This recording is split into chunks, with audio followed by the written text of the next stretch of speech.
Oui, mais encore une fois, le titre est tronqué mais je disais, je pense que probablement il disait chez Dariush Shayegan, parce qu'en fait, je vais me faire l'interprète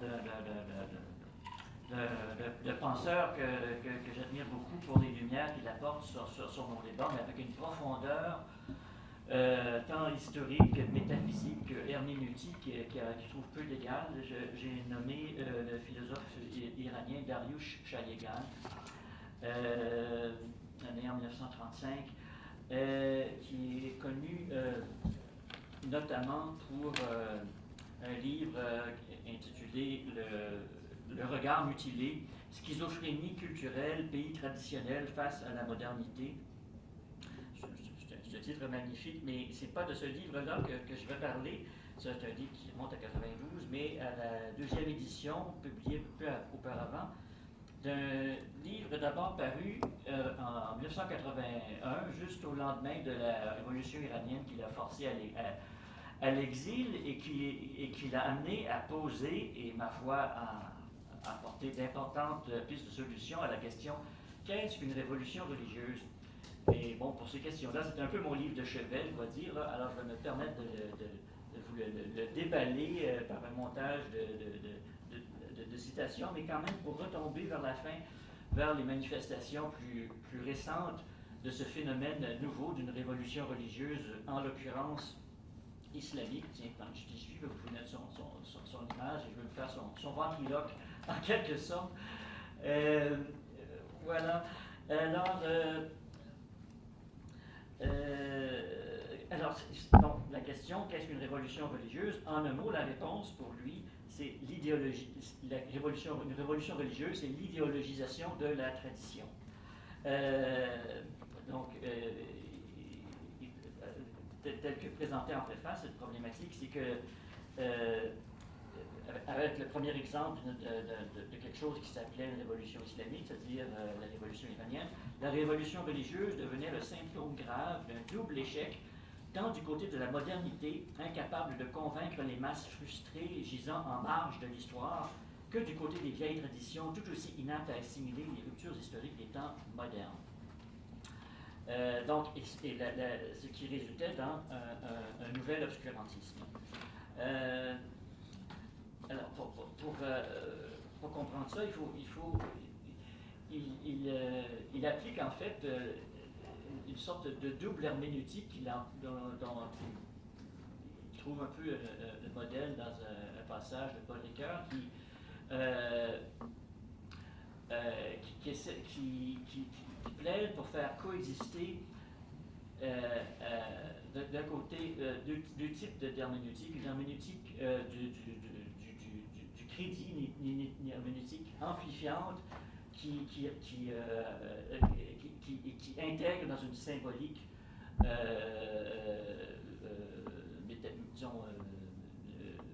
métaphysique ou transcendantale, comme le fait par exemple Eliadé, et faire coexister ça avec la fameuse herméneutique du soupçon, une herméneutique réductrice dont Freud propose un modèle. Donc, on aura toujours cette espèce de va-et-vient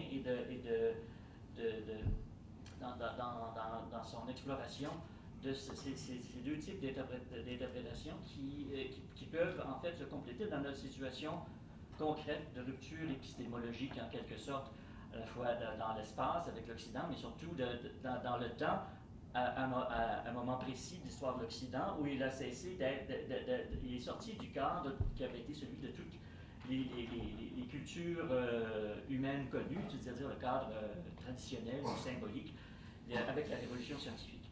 Donc, parce que les structures de l'esprit traditionnel, dit-il, qui soutenait autrefois la vision gnostique de l'humanité, et par gnostique, j'entends pas au sens des hérésies gnosticistes du début de la chrétienté, mais du sens de gnose, c'est-à-dire de connaissance participative ou unitive ou comme réalisation. Donc la vision gnostique de l'humanité des systèmes traditionnels impliquait le cycle de la descente et de la remontée, et une division ternaire à des niveaux, mais essentiellement entre corps, âme, esprit, des facultés de l'homme, les relations sympathiques de l'homme et de l'univers, le langage des symboles, tout comme l'espace imaginal au sens de de l'ami et maître de Shayegan, qui était Henri Corbin, qui emploie ce mot pour bien distinguer la faculté propre de l'imagination active et sensible par rapport au sens déprécié de l'imaginaire, qui est souvent l'irréel, le fictif. Donc toutes ces structures se sont écroulées à partir des 15e et 16e siècles à la suite de cet événement radical que fut l'apparition de l'âge scientifico-technique et ont été remplacées à la longue par les formes dualistes des pensées idéologisantes.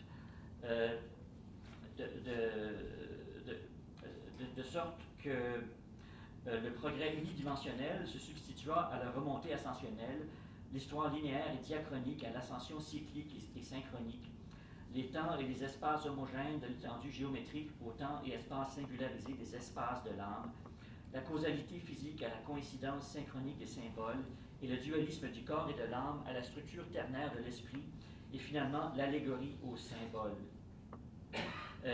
Donc dépouillé de sa charge lumineuse, le symbole, en effet, perdit tout contenu psycho-spirituel et descendit au niveau pauvre de l'allégorie, voire du concept, et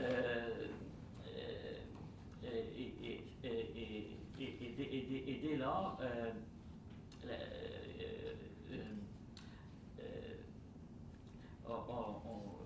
il faut prendre en compte deux entités totalement séparées, un ego s'opposant à un non-ego, ce qui crée une oscillation continuelle entre ces deux pôles antithétiques, et les solutions respectives sont soit la primauté de l'idée, donc l'idéalisme, soit la prépondérance de la matière, donc le matérialisme.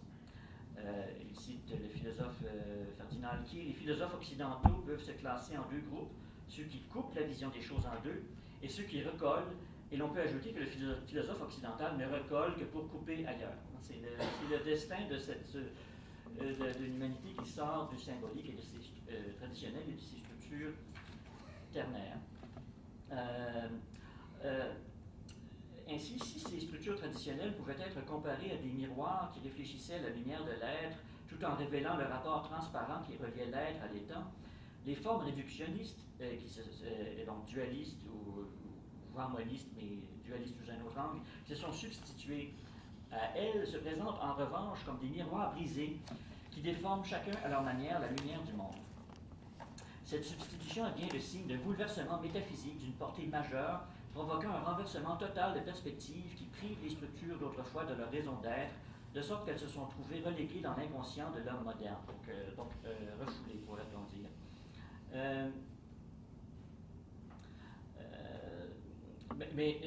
Ceci dit, une grande partie de l'humanité, toutefois, vit à cheval entre ces deux niveaux de présence au monde.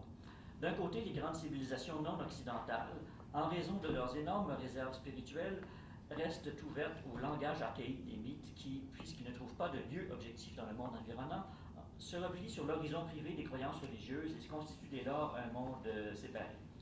C'est la façon, en fait, dont bien des cultures non occidentales vivent cette dualité. Je pense que les hindous se débrouillent pas mal pour avoir leurs anciennes structures dans le privé, puis se mêler à la société occidentalisée globale pour le reste. On dirait que c'est surtout l'islam qui fait problème dans cette tentative, pour des raisons sur lesquelles on pourrait revenir. Mais d'autre part, les discours sociopolitiques gagnent de plus en plus de terrain, touchant tout autant les cadres et l'intelligentsia que les secteurs de plus en plus larges des masses frustrées. Ces deux niveaux culturels, qui ont chacun leur mode de représentation, ne peuvent communiquer sans se faire violence. Ainsi, lorsqu'une tradition religieuse comme l'islam se révolte et cherche à revendiquer ses droits en essayant de balayer les influences qu'elle juge néfastes de la modernité, elle échoue pour la simple raison qu'elle fait passer les structures de la tradition à travers le prisme déformant des miroirs brisés. De sorte que les formes hybrides qui en résultent, loin de sauver ces structures, n'en hâtent malheureusement que davantage d'effritement. L'adéquation entre la forme et le contenu, l'extérieur et l'intérieur, de même que l'optique spirituelle qui les commande, ayant disparu en raison de l'effondrement de ce monde, les dieux de ces civilisations ne peuvent se manifester dans un cadre sociopolitique qu'en revêtant les masques d'un historicisme déguisé. C'est ce phénomène insidieux que Shayegan appelle l'occidentalisation inconsciente de ces renouveaux soi-disant traditionnels. Pour lui, expliquer la nature de cette brèche en révélant l'incompatibilité des assimilations hâtives qui, de part et d'autre, sont devenues monnaie courante, est justement la tâche d'un penseur tel que lui-même, Shaligan, qui se veut conséquent et qui a en outre le privilège d'appartenir aux deux mondes en question.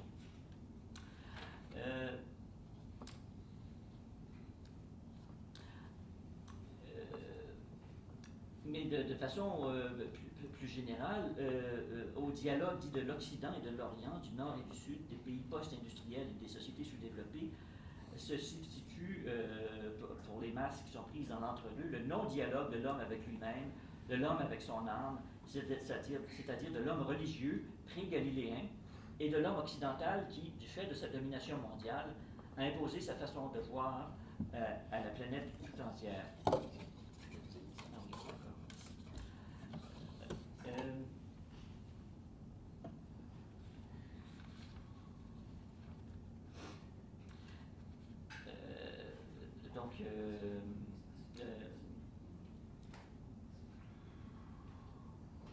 Donc, le point de convergence de quatre mouvements, à savoir l'instrumentalisation de la pensée, la mathématisation du monde, la naturalisation de l'homme et la démythisation du temps, constitue la gestalt de l'impact planétaire de la pensée occidentale, impact qui, par le fait même de sa domination et de ses performances prodigieuses sur le plan technique, a rompu tout dialogue réel entre ces civilisations. Donc derrière cette non-communication, ce qui est en jeu n'est rien de moins que l'opposition du monde clos et de l'univers infini, de l'espace-temps synchronique des coïncidences et de l'espace-temps linéaire de la causalité, des relations effectives et rituelles d'une société communautaire et tribale, d'une part, et du comportement civique d'une société sécularisée, d'autre part. C'est l'incapacité de l'homme à effectuer le passage d'un niveau à l'autre qui suscite les malentendus. C'est aussi la projection de son propre monde sur un autre monde tout différent dans la prise en vue de cette différence qui crée des zones de contact caractérisées par la confusion de tous les contextes culturels. Bon, c'est ce qui permet aux musulmans de parler de croisée à propos des Occidentaux d'aujourd'hui et aux Occidentaux de voir dans les djihadistes des résurgences du Moyen-Âge. Hein, ce qui en méconnaître la modernité ou de notre côté inscrire l'Occident dans une tradition qui n'est plus vraiment la sienne. Donc il y a toutes sortes de malentendus en miroir du fait de ce dédoublement des perspectives qui ne sont pas assimilées dans une juste perspective interprétative. Ainsi, comme toute idéologie d'une fausse conscience, nous assistons fatalement à l'inflation des mots, du langage et des formes mutantes de la pensée. Nous produisons des monstres de Frankenstein des deux côtés. Et partant, les soustractions faites à l'esprit, ou dans le contexte des médias, le passage de l'homme visionnaire à l'homme visuel, tout en appauvrissant l'univers magico-symbolique de l'homme, n'ont pas été vains, hein, malgré tout ça. L'aventure faustienne de l'Occident est aussi l'aventure de notre humanité en voie de devenir. Il serait aussi naïf de le contester qu'il serait injuste de nier les richesses que nous ont léguées les générations antérieures. Car, maintient Shaligan, 105 siècles de sécularisation et de désymbolisation, on n'aurait jamais abouti au concept profane de la démocratie, sans l'objectivation de la nature et son désenchantement, sans le choc cosmologique de la révolution copernicienne et de la mathématisation galiléenne du monde, on n'aurait pas pu avoir de science de la nature. Sans le choc biologique, on n'aurait pas connu l'aventure de la phylogénèse et l'évolution organique des espèces. Et sans le choc psychologique, on n'aurait pas pu redécouvrir les mécanismes obscurs de l'inconscient. Ce sont ces trois chocs traumatisants qui, au dire de Freud, ont forgé la conscience de l'homme occidental. Sans doute au détriment de valeurs spirituelles, sans doute aux dépens de la richesse du monde de l'âme, et pourtant ce sont ces mêmes richesses que l'Occident dévoile, après avoir subi les affres de la conscience malheureuse et essuyé tous les déboires que lui ont infligés les ruses de la raison. Et ici, Shaligan songe par exemple à l'attrait fascinant qu'exerce sur les esprits le monde imaginal dont Henri Corbin a révélé les multiples connotations de la gnose spéculative de l'Iran. Et on pourrait ajouter plus généralement cette espèce ce panorama de connaissances sérieuses dont on dispose sur les traditions de tous les horizons, de toutes les époques, dont précisément l'Occident moderne a pu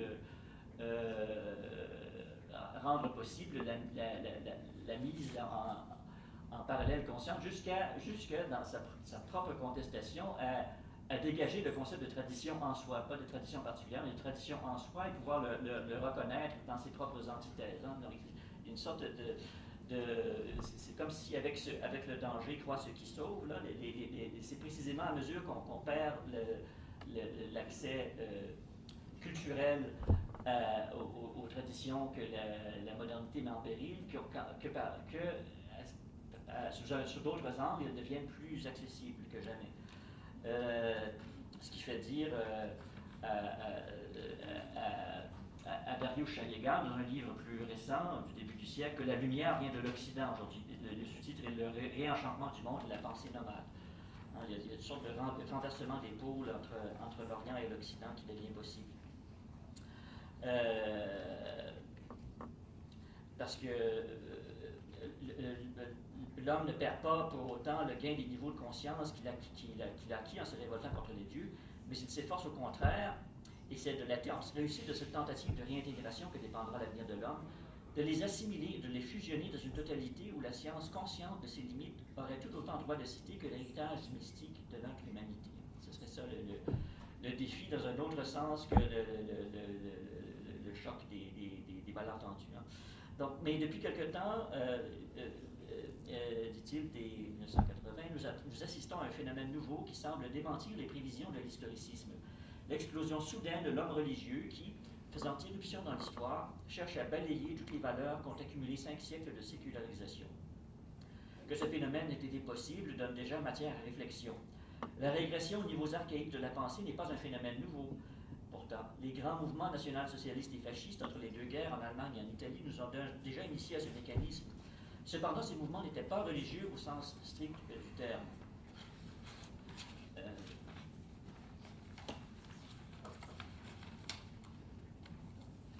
Or, aujourd'hui, avec les révolutions dites religieuses, explicitement religieuses, ce ne sont plus les refoulements de la psyché frustrée du petit bourgeois occidental qui affleure à la surface, mobilisant les masses atomisées et sans identité, mais bel et bien une religion structurée par le martyre, la promesse eschatologique et le livre saint. Or, la religion est le point de cristallisation de ce que Carl Jung appelle les canons culturels. Et par là sert de tampon entre une poussée pulsionnelle centrifuge et une tendance non moins périlleuse à l'instrumentalisation de la ratio, entre l'explosion de l'homo magus et la rationalisation de l'homo faber. C'est en raison de cette vertu équilibrante que la religion a pu instaurer l'ordre pendant de longs millénaires et garder l'équilibre entre ces deux tendances centrifuges de l'âme humaine.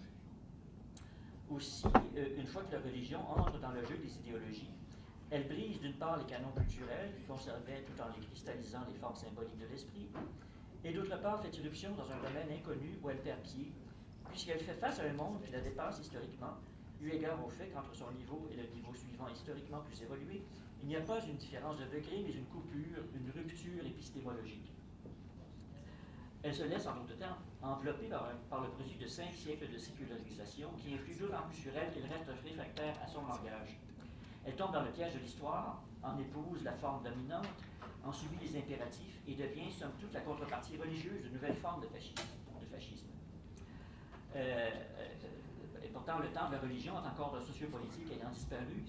C'est à présent l'homo magus, hein, le mage, le chaman, qui surgit des ruines de la religion afin d'éliminer dans sa rage de destruction l'homo faber.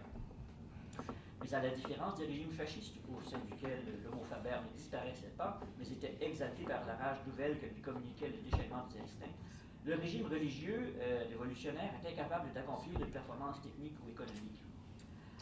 La religion peut, en tant que détentrice des trésors spirituels de l'humanité, contribuer à la richesse spirituelle et individuelle de l'homme. Elle peut même inspirer des mouvements politiques, comme ce fut le cas de Gandhi. Mais, selon Shayegan, la religion ne peut construire une vision du monde collective, parce que la forme dominante de notre temps reste, quoi qu'on en dise, une forme idéologique de la pensée. Et parce que toute religion étant par nature une totalité, englobant aussi bien le secteur public que privé, toute tentative de la réaliser comme ordre politique la transformera d'autant plus aisément en un système totalitaire que les idéologies assument dans notre monde la même fonction que les mythologies dans le monde religieux.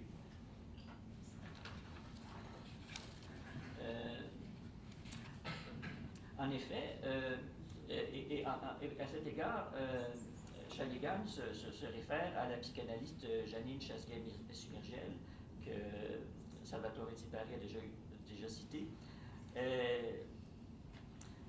pour qui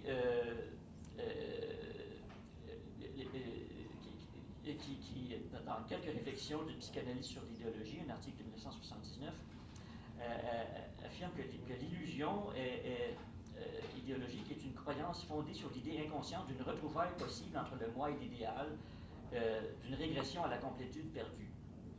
Les idéologies contiennent toutes, dit-elle, de façon latente cette illusion. Les temps seront révolus, l'homme total adviendra, la Jérusalem céleste s'offrira à nos yeux émerveillés, nos besoins seront satisfaits, nos soifs étanchées, les Ariens conquerront le monde pour 1000 ans, le jour se lèvera, les lendemains chanteront, etc. Ce sera le règne du monde harmonieux. Et le noyau commun des idéologies n'étant que l'illusion des retrouvailles possibles de la complétude humaine initiale.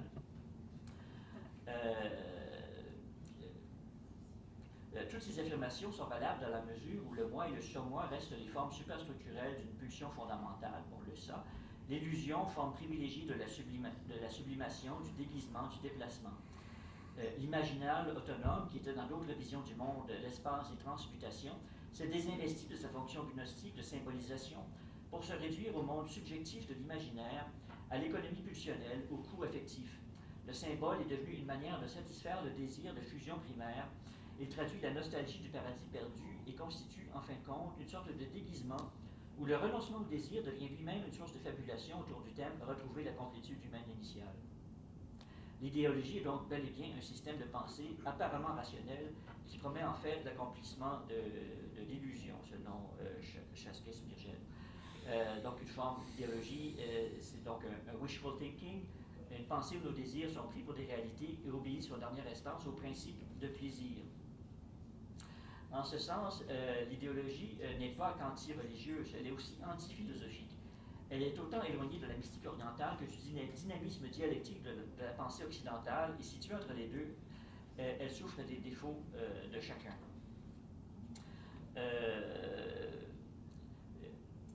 Ce qui complique les choses pour l'oriental, cependant, c'est qu'il est resté à l'abri de la grande aventure de l'histoire qui s'accéléra en Occident à partir de la Renaissance et n'atteignit son terme qu'avec l'âge planétaire de la domination technique. D'où son incapacité à saisir l'esprit de l'histoire, d'où son inaptitude foncière à reconnaître la généalogie de la pensée occidentale, d'où aussi sa captivité dans un exil occidental dont l'issue lui est d'autant plus inaccessible que tous les efforts à même de l'en délivrer ne font que l'y précipiter davantage. On le voit à ce que l'absence du monde de l'âme empêche l'idéologie de reconstituer, par exemple, les cycles de la descente et de la remontée, la théologie analogique ou la théologie négative, ou d'établir des homologies, opérations un peu plus importantes dans la vision gnostique du monde.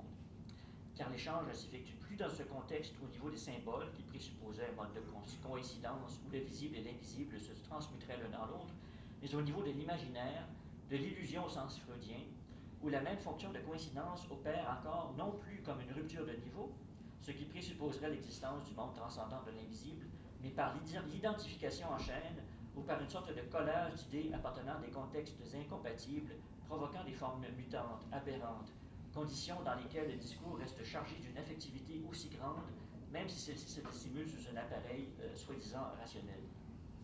C'est pourquoi, lorsque les civilisations traditionnelles se dressent contre l'Occident, elles le font soit au nom des doctrines gauchistes, soit au nom des traditions religieuses censées trouver un raccourci dans l'histoire et restaurer la justice divine sur Terre. Or, pour Shaligan, il est impossible, malheureusement, de ressusciter les divinités défuntes. Celles qu'on veut déterrer ne sont plus Elohim, Jéhovah ou Allah, mais des masques qui cachent derrière leur visage de plâtre les avatars de l'histoire. Nous ne les retrouverons pas dans leur innocence première, mais affublés de toute une gamme de malentendus et de fausses identifications. Nous réfugions derrière de faux symboles, nous confondons la participation mystique avec le délire des foules hystériques, foules qui ne seront plus les unités homogènes d'une communauté de croyants, mais des masses atomisées, épave d'une société urbaine et industrialisée, manipulée par des homini magi, hein, des mages ou des chamans politiques, qui tiennent le langage totalitaire de notre siècle et promettent le paradis sur Terre. Alors, on trouve une définition assez frappante dès 1980 de ce qu'on retrouve aujourd'hui assez littéralement avec le soi-disant État islamique et l'attrait qu'il a sur toute une jeunesse déracinée à l'échelle mondiale. Et comme exemple de ça, donc, je ne vais pas prendre ceux tirés de la révolution iranienne sur lequel Shayegan s'attarde. Bon, il pensait à Ali Shariati et son plaquage de termes islamiques sur des catégories marxistes, par exemple, où l'islam devient démocratie, où la résurrection et le jugement final deviennent la révolution mondiale contre l'oppression occidentale, etc. Aujourd'hui, on n'en est plus vraiment là, mais le diagnostic de base reste pareil. Et pour cela, je vais me référer à un commentaire très intéressant qui est paru dans le quotidien britannique The Guardian en septembre 2014, sous la plume de certain Kevin MacDonald,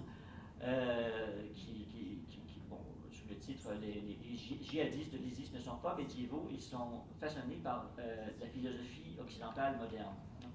Donc il dit, ce MacDonald, que l'un des attraits de l'idéologie djihadiste pour bien des jeunes gens, c'est qu'il déplace le pouvoir générationnel dans leur communauté.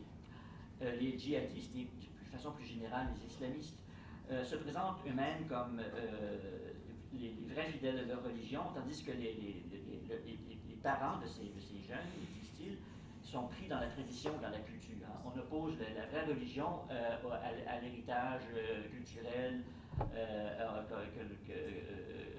des coutumes humaines que l'on dédaigne. Hein. Et ça recoupe un peu l'espèce de ferveur iconoclaste des jeunes chinois pendant la révolution culturelle. C'est les jeunes qui sont comme qui sont autorisés en se réclamant d'un livre qui se passe d'interprétation contre tout un bagage de civilisation et de culture.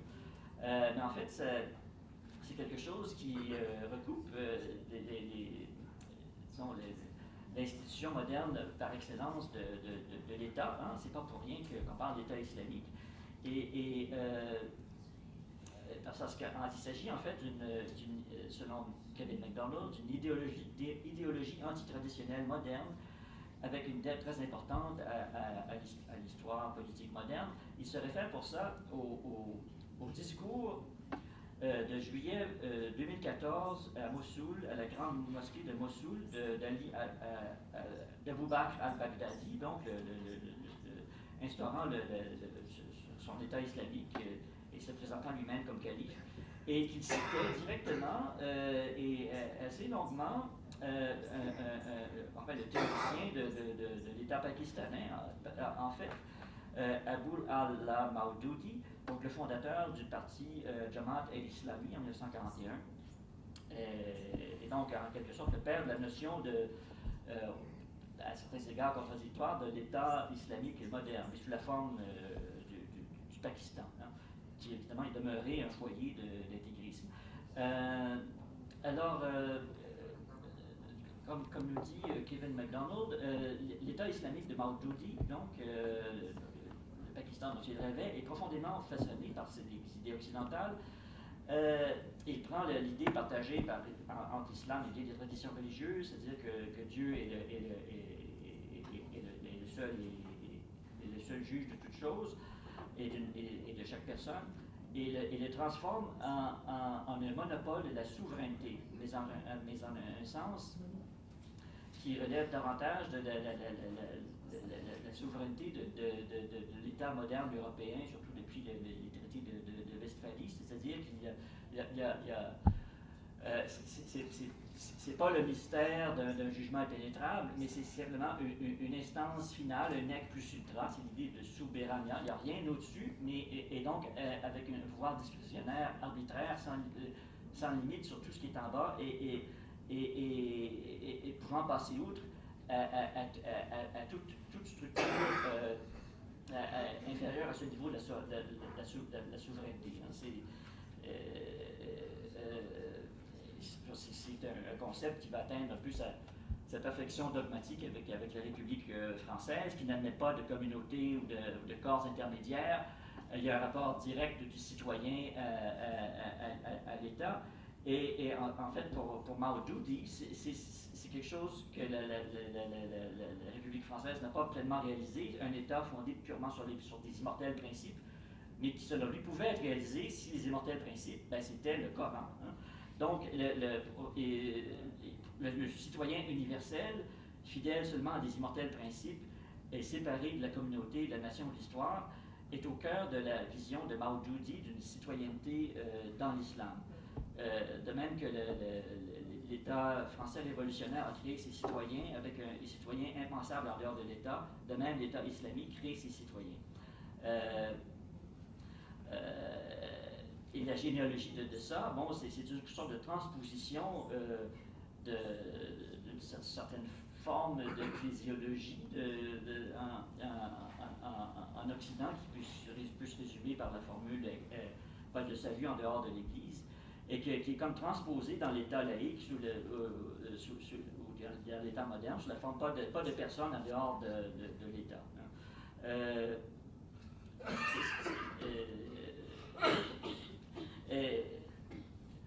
Ça, c'est pour. Au fond, c'est une sorte de convergence on assisterait au fond dans cette perspective que dégage MacDonald, une sorte de convergence des putrifications religieuses ou des formes de laïcisation que serait celle ouverte des religions civiques occidentales de l'État et les intégrismes pseudo-traditionnels de l'Occident. Mais autour de la notion de souveraineté. Mais moi, je pense qu'on peut faire un pas de plus et sortir de cette perspective historiciste dans un certain sens, qui est typiquement moderne, parce que je pense qu'il y a un fait nouveau. C'est que, bon, certes, al-Baghdadi se sert de cette référence politique moderne, mais au fond, qu'est-ce qui fait la séduction, en fait, de l'État islamique qui draine des tas de jeunes déracinés? C'est une sorte de sortie de l'histoire, au fond, plus qu'autre chose. Une souveraineté qui se déplace, qui est même plus reliée tant à l'institutionnel qu'à un domaine pulsionnel individuel qui est libéré sous un prétexte idéologique. Et moi, je trouve la confirmation de ça dans la communication de Salvatore Tipari, parce que, en fait, si on pousse jusqu'au bout la notion de souveraineté, je lui donnerais l'inflexion que lui donne l'inflexion postmoderne que lui donne Georges Bataille, c'est-à-dire que toute souveraineté s'expie. Hein. C'est une toute-puissance divine de jouissance sans fin, de transgression absolue, de passage à l'impossible, mais de souveraineté qui s'expie. Et c'est effectivement ce que permet l'enrôlement dans l'État islamique, c'est-à-dire on a l'accès à des jouissances sadiennes sans limite, à une désinhibition totale, mais qui implique que soi-même on va exploser, on peut être appelé à exploser dans ce processus qui, bon, pour Bataille, est aussi un processus qui fait sauter la tête. Hein. C'est une agressivité contre tout ordonnancement du monde et de la personne. Donc, il y a c'est une forme de sacré, non seulement athée, mais acéphale, et assez logique, finalement, que tout ça se cristallise sur la notion de décapitation, qui en fait aussi Bataille, et qui c'est aussi la forme que cela prend spontanément et spectaculairement chez les jeunes djihadistes de l'État islamique. J'ai fini, j'achève là-dessus, et qui se situe moins finalement dans un discours historiciste que dans la même logique que celle de notre société, c'est-à-dire celle des jeux vidéo qui campent quelques règles arbitraires, moyennant lesquelles la violence et les pulsions peuvent se déchaîner sans aucune symbolisation, ou le fantasme de la pornographie, ou simplement la tendance de fond du nihilisme conséquent de notre culture, exprimé par les avant-gardes ou les artistiques ou intellectuels. Moi, l'influence croissante de Bataille et de sa lignée, je la trouve très symptomatique de ce passage à un sacré athée de la jouissance transgressive sans limite, une exigence de l'impossible pour lui-même comme désinhibition totale du pulsionnel. Cette espèce qui est au fond l'horizon d'irrationnel archaïque qu'on retrouve au bout du processus de sécularisation occidentale dans lequel la planète entière est entraînée et finalement dont l'islam fanatisé nous offre un reflet. Hein. Dans cet égard-là, on est tous dans le même bateau, et peu importe la religion ou les religions que l'on professe, il y a une sorte de dynamique commune que l'analyse de Chaligan nous aide à discerner, mais qu'on peut prolonger même pour l'actualiser pour le XXe siècle. Merci. Merci, Christophe.